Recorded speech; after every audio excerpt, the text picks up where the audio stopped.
that Boston's leaders interrogated her to prove it was hers. Not because the poems were bad, because she was black. This is Phillis Wheatley, later Phillis Wheatley Peters, and her story flips the 1700s upside down. This is the full story of Phillis Wheatley Peters.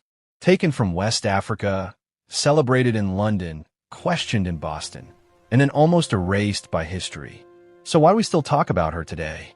Because her voice changed what America thought was possible. Welcome to her time unfolded, where the sources lead and the myths step aside. Today, Phillis Wheatley. If you love source-based storytelling, like, share, and subscribe. It helps me make more of it. Her time begins here. Phillis Wheatley was born around 1753 in West Africa, most likely in what is now Senegal or the Gambia. Her exact birthplace and even her birth name were never recorded. That silence isn't random. It's part of what the slave trade did. It erased families, languages, and identities from the story. When she was about 7 or 8 years old, Phillis was taken from her home and sold into slavery. In 1761, she was put on a ship bound for North America. The ship's name was the Phillis, and that name would later replace her own. On July 11th, 1761, the ship arrived in Boston, in the British colony of Massachusetts.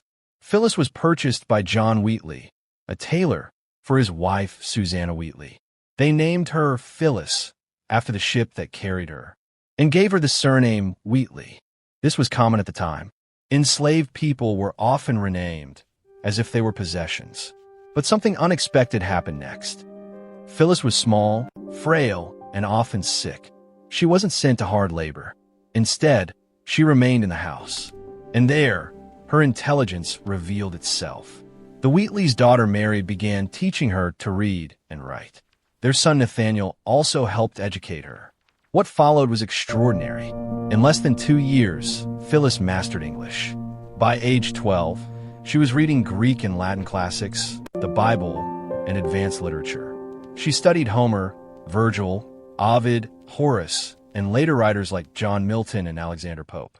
At a time when most women received little education, and enslaved people were legally forbidden to learn, Phillis Wheatley was translating classical poetry. She caused a stir among Boston scholars by translating a story from Ovid. She wasn't just learning, she was excelling. Phillis began writing poetry in her early teens. At 14, she wrote her first poem. Her first poem to appear in print was on Messrs. Hussey and Coffin in 1767, about sailors who survived a shipwreck. But real fame came in 1770 with an elegy for the famous preacher George Whitefield. The poem spread rapidly throughout the colonies and even reached England. More than 1/3 of Phillis Wheatley's poems are elegies, written to honor the dead. Others explored religion, classical themes, and ideas of freedom. She rarely wrote directly about her own life, but her identity as an enslaved black woman was always present. Many people refused to believe that an African girl could write such poetry. So in 1772, Phillis was questioned by a group of Boston's most powerful men: governors, ministers, political leaders. This was not a criminal trial. It was an authorship examination. She was asked to explain her education, her influences, and her writing. In the end, they signed a statement confirming that Phillis Wheatley was the true author of her poems. That document was printed at the front of her book. Because her word alone was not considered enough, American publishers refused to print her work. So in May 1773, Phillis traveled to London with Nathaniel Wheatley. There, she was welcomed as a literary talent. She met influential figures, including Frederick Bull, the Lord Mayor of London. A meeting with King George III was reportedly being arranged, but Phillis left London and returned to Boston before it could happen. Her greatest supporter was Selina Hastings, the Countess of Huntingdon, who helped fund the publication of her book. On September 1st, 1773, Phillis Wheatley's book was published. Poems on various subjects, religious and moral. With this, she became the first African-American to publish a book of poetry, the first African-American woman writer of international fame, and only the third colonial American woman to publish a book. Her name crossed the Atlantic. England knew her, and the colonies talked about her.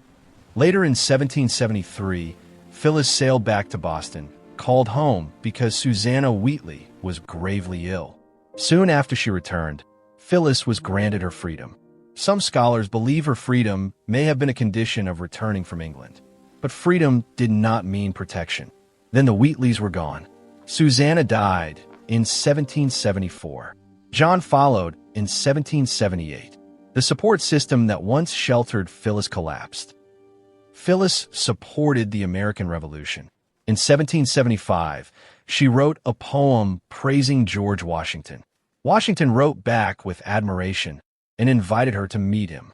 In 1776, she visited his headquarters in Cambridge, Massachusetts. But Phillis wasn't silent about slavery.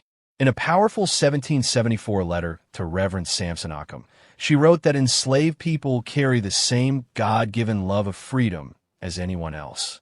And she went further. She compared American slaveholders to ancient Egyptian oppressors.